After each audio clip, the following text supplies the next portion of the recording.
Hi மக்களே, நாம் இப்போ ஃப்ரீ ப்ரௌனி பேக்கிங் கிளாஸ் வந்து எடுத்துகிட்ருக்கோம். அதோட செகண்ட் கிளாஸ் தான் இப்போ நீங்கள் பார்க்குறீங்க. இன்னும் ஃபஸ்ட்டு கிளாஸை நீங்கள் பார்க்கல அப்படின்னா டிஸ்கிரிப்ஷனில் லிங்க்கு கொடுக்குறேன், மறக்காமல் செக் பண்ணிவிடுங்க. அதை பார்த்துட்டு இதை பார்க்கும்போது தான் உங்களுக்கு கிளியராக புரியும்.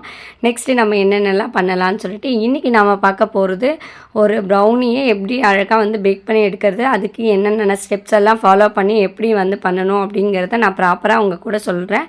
அதுக்கெல்லாம் நீங்கள் செய்ய வேண்டியது ஒரே ஒரு விஷயம் தான். எங்கள் சேனலை சப்ஸ்கிரைப் பண்ணிவிட்டு பக்கத்தில் இருக்க பெல் ஐக்கானே ப்ரெஸ் பண்ணிக்கோங்க. அப்போ தான் நான் வந்து வீடியோ போடும்போது உங்களுக்கு நோட்டிஃபிகேஷன் காமிக்கும், நீங்களும் வீடியோஸை மிஸ் பண்ணாமல் பார்க்கலாம். நம்ம நார்மல் ஃபஜ்ஜி ப்ரௌனியை எப்படி ரெடி பண்ணுறது அப்படின்னு சொல்லிட்டு வாங்க இப்போ வீடியோ பார்த்து தெரிஞ்சுக்கலாம். இதெல்லாம் ப்ரௌனி செய்கிறதுக்கு முன்னாடி சின்ன சின்ன டிப்ஸ் இருக்குது, அதை வந்து நீங்கள் ஃபாலோ பண்ணணும். ஃபஸ்ட்டு நம்ம மெஷர்மெண்ட் கப்பில் மெஷர் பண்ணுறது இந்த மாதிரி நம்ம அதிகமாக எடுக்கக்கூடாது. இந்த மாதிரி தான் நீங்கள் ஒரு நைஃபோ எது வேணாலும் வச்சுக்கலாம், ஆனால் கரெக்டாக அந்த லெவலுக்கு தான் நீங்கள் வந்து மெஷர் பண்ணி எடுக்கணும். இது ரொம்பவே இம்பார்ட்டன்ட். சிலர் வந்து அதிகமாக எடுத்துருவாங்க, சிலர் வந்து கம்மியாக எடுப்பாங்க. எப்படி எடுக்கிறதுன்னு தெரியாது. இந்த மாதிரி மெத்தடில் தான் நீங்கள் வந்து எடுக்கணும். நெக்ஸ்ட்டு வந்து பார்த்திங்கன்னா நம்ம பட்டர் ஷீட்டு, நிறைய பேருக்கு வந்து பார்த்திங்கன்னா பட்டர் ஷீட்டே ஒழுங்காக போட தெரியாது. ஸோ அந்த மாதிரி இருக்கிறவங்களுக்கு பட்டர் ஷீட் எப்படி பர்ஃபெக்டாக போடணும் அப்படின்னு சொல்லிட்டு ஃபஸ்ட்டு நான் சொல்லி கொடுத்துட்றேன். நாம் எந்த டின்னில் செய்ய போகிறோமோ அதுக்கேற்ற மாதிரி அளவு வேணும், அப்படி லென்த் வேணும் அப்படின்னு சொல்லி ஃபஸ்ட்டு நீங்கள் கட் பண்ணிக்கோங்க. அதுக்கப்புறம் வந்து பார்த்திங்கன்னா நாலா பக்கமும் அந்த பாத்திரத்தோட இம்ப்ரெஷன் வர மாதிரி, அதாவது அந்த டின்னை கவுத்து போட்டு அதோட நாலா பக்கமும் இம்ப்ரெஷன் வர மாதிரி நல்லா ப்ரெஸ் பண்ணி எடுத்துக்கோங்க. நெக்ஸ்ட்டு இம்ப்ரெஷன் வந்துருச்சா பார்த்தீங்களா, நான் எப்படி செஞ்சுருக்கேனோ அதே மாதிரி தான். அதை வந்து நல்லா நாலு பக்கமும் நம்ம மடித்து விட்டுக்கலாம். இப்போ நீங்கள் வீடியோ பார்க்கும்போதே உங்களுக்கு புரியும் எந்த சைடு எப்படி மடிக்கணும் அப்படின்னு சொல்லிட்டு. அதே மாதிரி தான் நீங்கள் நாலா பக்கமும் மடிச்சிட்டிங்கன்னா உங்களுக்கு வந்து கார்னர் ஷேப் வந்து உங்களுக்கு கிடச்சிரும். ஸோ வச்சும் பார்த்துக்கோங்க ஒரே அளவில் இருக்கா அப்படின்னு சொல்லிட்டு. சிலர் வந்து இம்ப்ரெஷன் வைக்கும் போது லைட்டாக மிஸ் ஆகிருக்கும், ஸோ கொஞ்சம் லைட்டாக மறைஞ்சிருக்கும். சரி ஓகேடா ஒன்றும் பதிமாக மடிச்சிடலாம் அப்படின்னு சொல்லி நீங்கள் மடிச்சிருப்பீங்க. அந்த மாதிரி மடிக்காதீங்க, ஏன்னா லாஸ்ட்டில் நம்ம உள்ளே வைக்கும் போது கொஞ்சம் வந்து மிஸ்டேக்காக வரும். அதனால் நீங்கள் மேலே பாக்ஸ் வச்சுட்டு திரும்பி கூட சைஸ் கரெக்டாக இருக்கா அப்படின்னு சொல்லி ஒரு வாட்டி செக் பண்ணிக்கோங்க. அது வந்து பார்த்திங்கன்னா ஒன்லி பிகினர்ஸ்க்கு மட்டும்தான். ஸோ நெக்ஸ்ட்டு வந்து பார்த்திங்கன்னா மடித்த பகுதியில் நம்மளோட ரைட் ஹேண்ட் சைடில் இந்த மாதிரி நாலா பக்கமும் கட் பண்ணி விட்டுக்கோங்க. கட் பண்ணதுக்கப்புறம் இப்போ நீங்கள் நான் வைக்கிறத பார்த்தாலே தெரியும், பெரிய பகுதியை வெளியவும் உள்ள சின்னதாகவும் வைக்கிறேன். இந்த மாதிரி வைக்கும் போது என்ன ஆகும்னா நமக்கு ப்ரௌனி வந்து கார்னர் ஷேப் வந்து பக்காவாக கிடைக்கும். சேமாக ஸ்கொயர் டைப்லேயே நமக்கு வந்து அழகாக வரும். நீங்கள் ப்ரௌனி வந்து அழகாக எடுத்து அழகாக நம்ம வந்து மெஷர் பண்ணிக்கலாம், ஒரு பீஸ் கூட வேஸ்ட் ஆகாது. ஸோ அதனால தான் எப்போவுமே ப்ரௌனி செய்கிறதுக்கு முன்னாடி நம்ம இந்த டின்னை வந்து ரெடி பண்ணி அப்படி ஓரமாக வச்சிடணும் அடுத்த ப்ராசஸ்க்கு. அப்போ தான் கரெக்டாக இருக்கும். ஃபஸ்ட்டு இது செய்கிறதுக்கு என்ன பொருள் தேவைப்படும் அப்படின்றத பார்த்துடலாம். முட்டை, மைதா, cocoa powder, brown sugar, dark compound, அதுக்கப்புறம் எசன்ஸ், ஒயிட் சுகர் பொடி பண்ணி வச்சுருக்கேன், பட்டர், சால்ட்டு. இவ்வளோ தான் நமக்கு தேவைப்படும். அதோட மெஷர்மெண்ட் எல்லாமே இப்போ நம்ம பார்க்கலாம். ஃபஸ்ட்டு ஒரு வெயிட் மிஷின் எடுத்துக்கோங்க. அது மேலே எந்த பாத்திரத்தில் நீங்கள் டார்க் காம்பவுண்டும் நெக்ஸ்ட் வந்து பட்டரையும் உருக்க போகிறீங்களோ அந்த பாத்திரத்தை எடுத்து வெயிட் போட்டு அதை வந்து டேர் பண்ணிக்கோங்க. நெக்ஸ்ட்டு வந்து அதில் வந்து ஒரு 200 கிராம் வந்து டார்க் காம்பவுண்ட்டை ஆட் பண்ணிக்கோங்க. நெக்ஸ்ட் வந்து 100 கிராம்ஸுக்கு வந்து நம்ம பட்டர் வந்து ஆட் பண்ணிக்கலாம். ஸோ இது வந்து கரெக்டாக நீங்கள் அளவு பார்த்து நீங்கள் ஆட் பண்ணிக்கோங்க. ஸோ இது வந்து நான் 100 கிராம் பட்டர் தான் நான் ஆட் பண்ணியிருக்கேன் அப்படின்றதுனால நான் அப்படியே ஆட் பண்ணியிருக்கேன். அது வந்து பார்த்திங்கன்னா ரூம் டெம்பரேச்சருக்கு தான் இருக்கணும், நீங்கள் ஃப்ரிட்ஜ்லேருந்து அப்படியே யூஸ் பண்ணக்கூடாது. ஓவன் இல்லாதவங்க டபுள் பாயிலிங் மெத்தடில் நம்ம சாக்லேட்டையும் பட்டரையும் வந்து உருக்கி எடுத்துக்கோங்க. உங்களுக்கு டபுள் பாயிலிங் பண்ண தெரியாது அப்படின்னா நீங்கள் வந்து கமெண்ட் பண்ணுங்கள், நெக்ஸ்ட் வீடியோவில் நான் அப்லோட் பண்ணுறேன். ஸோ நான் இப்போ வந்து ஓவனில் தான் அதை செய்ய போகிறேன் அப்படிங்கிறதுனால அதை எடுத்து ஓரமாக வச்சுட்டேன். ஒரு ட்ரையான பாத்திரத்தை எடுத்துக்கோங்க. அது பிளாஸ்டிக்காகவும் இருக்கலாம், ஸ்டீலாகவும் இருக்கலாம். ஸ்டீலாக இருந்தால் பெட்டர். ஸோ அதில் வந்து ஒரு 3 முட்டையை வந்து நல்லா உடச்சி ஊற்றிக்கலாம். அது கூட வெண்ணிலா எசன்ஸையும் சேர்த்துக்கலாம். 1.5 ஸ்பூன் அளவுக்கு நான் சேர்த்துருக்கேன். ஸோ உங்களுக்கு அளவு தெரியணுன்னா அந்த மூடியிலேயே வந்து பார்த்திங்கன்னா மூடி ப்ளஸ் வந்து ஒரு அரை மூடி 1.5 மூடி வந்து நான் வந்து வெண்ணிலா எசன்ஸ் வந்து ஊற்றிக்கிறேன். நெக்ஸ்ட் வந்து பார்த்திங்கன்னா சால்ட் வந்து ஒரு பிஞ்ச் அளவுக்கு நான் வந்து எடுத்து ஆட் பண்ணிக்கிறேன். நெக்ஸ்ட் வந்து நம்ம சுகர் வந்து ஆட் பண்ணிக்கலாம். ஒயிட் சுகர் வந்து நான் வந்து பார்த்திங்கன்னா ஐசிங் சுகர், இது வந்து நல்லா அரைச்சி எடுத்து வச்சுருக்கேன். இந்த சுகர் வந்து பார்த்திங்கன்னா அரை கப்பு வந்து அளவுக்கு நான் வந்து ஆட் பண்ணிக்கிறேன். ப்ரௌன் சுகர் வந்து பார்த்திங்கன்னா அரை கப்பு ப்ளஸ் 1/4 கப்பு 3/4 கப்பு அளவுக்கு நான் வந்து ப்ரௌன் சுகர் வந்து ஆட் பண்ணிக்கிறேன். ஸோ ப்ரௌன் சுகர் தான் வந்து பார்த்திங்கன்னா நம்மளோட ப்ரௌனிக்கு நல்ல ஒரு டேஸ்ட்டை கொடுக்கும், தனி ஃப்ளேவரே கொடுக்கும். ஸோ அதனால் அதை கொஞ்சம் எக்ஸ்ட்ராவே நான் வந்து ஆட் பண்ணிக்கிறேன். இப்போ நம்ம செய்கிற ப்ரௌனி வந்து எவ்வளோ கேஜ் அப்படின்னு சொல்லி உங்களுக்கு டவுட் இருக்கலாம். ஸோ அதை வந்து நான் லாஸ்ட்டில் வந்து வெயிட் போட்டே உங்களுக்கு காமிக்கிறேன் எவ்வளோ வருதுன்னுட்டு. ஃபஸ்ட்டு நான் வந்து இந்த கிளாஸ் எதுக்கு எடுக்கிறேன் அப்படின்னு பார்த்தீங்கன்னா, ஓரளவுக்கு உங்களுக்கு வந்து கிளியராக புரியணும் அப்படிங்கிறதுனால தான் கப்பு மெஷர்மெண்ட்டை வச்சு நான் வந்து சொல்லிக் கொடுக்குறேன். நீங்கள் 1/2 கேஜி இல்லை 1/4 கேஜி வேணும் அப்படின்னா நம்ம வந்து கிராம்ஸ் கணக்கில் தான் எடுத்தால் தான் நமக்கு வந்து எல்லாமே பர்ஃபெக்டாக வரும். ஸோ நீங்கள் அது கற்றுக்கிறதுக்கு கொஞ்சம் கன்ஃபியூஷனாக இருக்கும் அப்படிங்கிறதுனால தான் இப்போ வந்து நான் கப்பில் வந்து மெஷர்மெண்ட் உங்களுக்கு கொடுத்துருக்கேன். ஸோ இதையே ஃபாலோ பண்ணி நீங்கள் பண்ணீங்க அப்படின்னா சூப்பரான உங்களுக்கு ஃபட்ஜியான ஒரு ப்ரௌனி வந்து சூப்பர் டேஸ்ட்டில் வந்து உங்களுக்கு கிடைக்கும். ரொம்ப ஈஸியாகவும் இருக்கும். நீங்கள் ரொம்ப அப்படியே கஷ்டப்பட்டு மெஷர் பண்ணோம் அப்படின்றதுலாம் இல்லாமல் ஈஸியாக நீங்கள் வந்து மெஷர் பண்ணிடலாம். உங்களுக்கு 1/2 கேஜி 1/4 கேஜிக்கு வந்து பர்ஃபெக்டாக மெஷர்மெண்ட் வேணும் அப்படின்னா கீழே கமெண்ட் பண்ணுங்கள். நெக்ஸ்ட் வீடியோவில் நான் ஆட் பண்ணுறேன். ஸோ இப்போ வந்து நல்லா மிக்ஸ் பண்ணியாச்சு.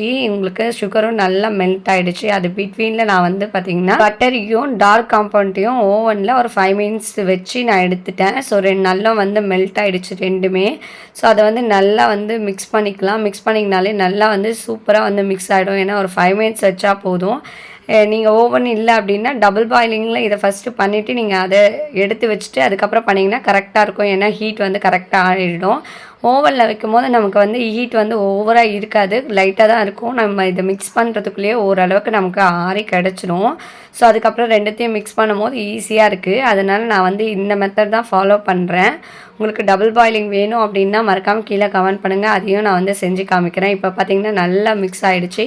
நான் வந்து ரொம்ப ஃபாஸ்ட்டெல்லாம் வைக்கலை. ஸோ உங்களுக்கு நல்லா புரியணும் அப்படிங்கிறதுனால ஸ்லோவாகவே உங்களுக்கு கொடுக்குறேன். ஸோ இப்போ வந்து நல்லாவே மிக்ஸ் பண்ணியாச்சு. இப்போ எப்படி இருக்குதுன்னு மட்டும் பாருங்கள். நல்லா ஒரு ஷைனிங்காக பார்க்கவே ரொம்பவே மாய்ஸ்டராக இருக்குது. ஸோ நல்லா வந்து ரெண்டுமே வந்து மிக்ஸ் ஆகிடுச்சு. எந்த ஒரு கட்டியும் இல்லாமல் நல்லா சூப்பராக ஆகிடுச்சு.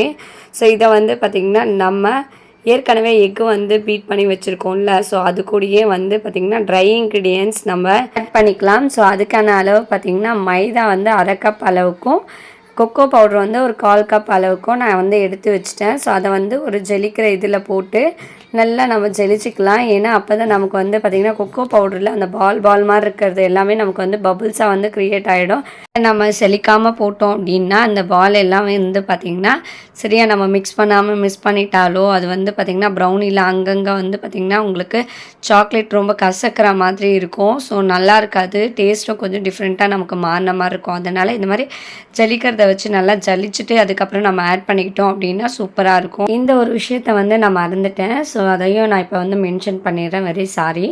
என்ன அப்படின்னு பார்த்தீங்கன்னா முட்டையை வந்து நீங்கள் பீட் பண்ணுறது வந்து ரொம்ப வந்து பஃபியாக இருக்கணும்லாம் அவசியம் இல்லை. நம்ம வந்து பீட்டர் போட்டு நல்லா பஃப் பண்ணி அந்த கேக் அளவுக்குலாம் நம்ம எடுக்கணும்னு அவசியம் இல்லை. லைட்டாக நீங்கள் வந்து அந்த சர்க்கரை எல்லாமே உங்களுக்கு மிக்ஸ் ஆனால் போதும். கரைஞ்சா அந்த அளவுக்கு இருந்தால் நமக்கு போதும். ஸோ அந்த அளவுக்கு நீங்கள் பண்ணிவிட்டு ட்ரை இன்க்ரீடியன்ஸ் ஆட் பண்ணதுக்கப்புறமும் பார்த்திங்கன்னா நம்ம கேக்குக்கெலாம் வந்து பார்த்திங்கன்னா பஃப்னஸ் போயிடும் அப்படின்னு சொல்லிட்டு கட் அண்ட் ஃபோல்டர் மெத்தடில் ரொம்ப ஸ்லோவாக தான் நம்ம வந்து இன்க்ரீடியன்ஸ்லாம் ஆட் பண்ணுவோம்.